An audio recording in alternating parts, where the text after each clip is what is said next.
Welcome to the Ramayan, stories of Dharm and devotion. I'm Sandeep, your storyteller, guiding you through the timeless epic of Valmiki's Ramayan. In today's episode, we delve into the emotional turmoil of Bharat's return to Ayodhya and his heart-wrenching reaction to the news of Ram's exile. This chapter highlights Bharat's unwavering devotion to Ram and his struggle to accept the unfolding events. Bharat and his younger brother Shatrughan had been visiting their maternal grandfather in the kingdom of Kaikeyi.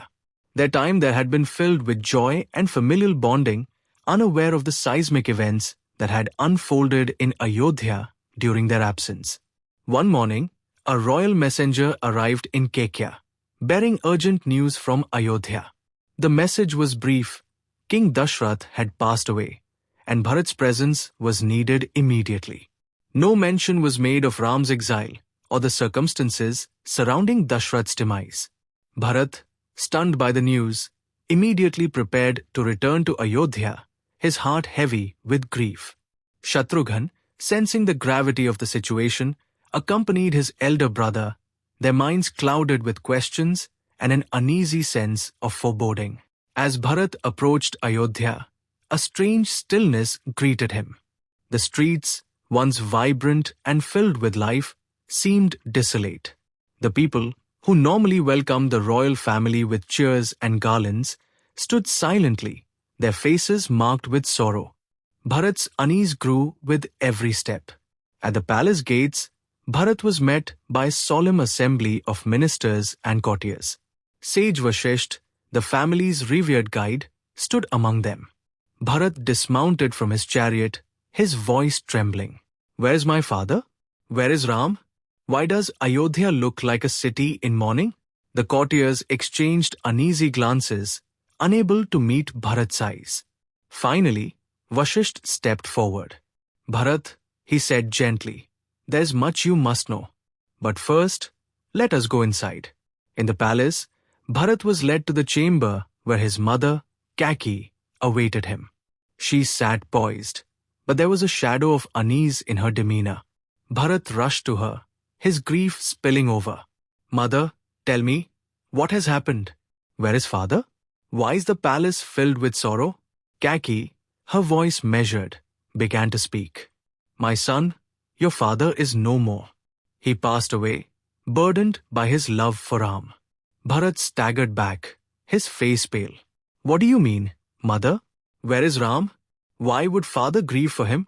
Kaikeyi's words, though calculated, carried a trace of hesitation. "I claimed the boons your father promised me. The first was to crown you as king, and the second was to exile Ram to the forest for 14 years. For a moment, there was only silence. Bharat's expression shifted from disbelief to anger. "What have you done?" he thundered. "You, who were always the most loving of mothers, have committed this monstrous act. You banished Ram, our elder brother, the very soul of Ayodhya. And for what? To make me king? I never sought this throne, nor do I desire it." Kaikeyi, startled by his outburst, tried to defend herself. "Bharat, I acted out of love for you. I wanted to secure your future, to see you as the ruler of Ayodhya." Bharat's voice rose, trembling with emotion. "If this is your idea of love, then I reject it. You have brought shame upon our family and caused our father's death. How can I face the people of Ayodhya, knowing I sit on a throne gained through such treachery?" Bharat, overwhelmed with grief and anger, went to the chamber where Dasharath had taken his last breath. He knelt by his father's empty bed, his tears flowing freely. "Father," he whispered, "forgive me for not being here. Forgive me for the actions of my mother. I swear to you, I will right this wrong." Sage Vashisht, standing nearby, placed a comforting hand on Bharat's shoulder. "Your heart is pure, Bharat," he said. "Your devotion to Ram and your commitment to Dharm will guide you." The next morning, Bharat gathered the ministers and courtiers in the royal assembly. His voice, though filled with sorrow, carried the weight of conviction.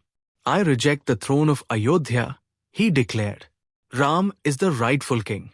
Until he returns, I will serve as a caretaker, safeguarding his kingdom in his absence. The court erupted in murmurs of approval. The people of Ayodhya, who had feared a rift within the royal family, were reassured by Bharat's words. His humility and devotion to Ram restored their faith. Bharat's resolve did not end there. He decided to travel to Chitrakoot, where Ram, Sita, and Lakshman were living in exile. Accompanied by Shatrughan, the royal family, and a large retinue of ministers and citizens, Bharat set out to bring Ram back to Ayodhya. The journey was long and arduous, but Bharat's determination never wavered. Along the way, he reflected on Ram's virtues, his unwavering commitment to Dharm, and his boundless love for his family. How could anyone exile such a noble soul? He thought, I must bring him back. Ayodhya is incomplete without Ram. Thus, Bharat's return to Ayodhya marked the beginning of a journey filled with devotion, humility, and a determination to restore justice. His reaction to Ram's exile demonstrated the strength of familial bonds and the enduring power of Dharm. In our next episode, we will witness Bharat's emotional reunion with Ram in Chitrakoot and his heartfelt plea for his elder brother to return to Ayodhya. Join us as we continue this epic journey through the Ramayana. Thank you for listening to the Ramayana stories of Dharm and devotion.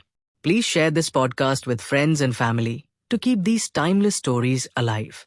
While we may not know exactly what happened, this eternal story of the Ramayana serves as a guide for how we conduct ourselves in our day-to-day lives. Until next time, may the light of Dharm guide your path.